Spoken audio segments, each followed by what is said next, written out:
Kamusta ho yung apo ninyo? Hindi na po namin mapigilan, lagi po siya umaalis, naglalayas. 1 week bago siya bumalik.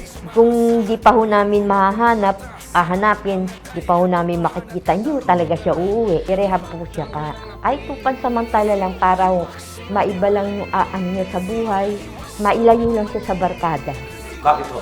Kasi po, nakakatikim na siya ng droga, tapos hindi na po namin mapigilan. Sabi niya, pag ako nakatakas, hindi niya na ako makikita.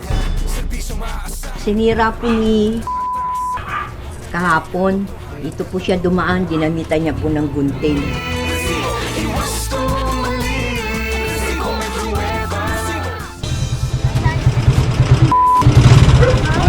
Sa ngayon, negative pa po kaming info. Tignan mo, nag-aalala yung mga magulang. Yung lola, nag-aalala. Hindi nila alam kung ano na nangyari.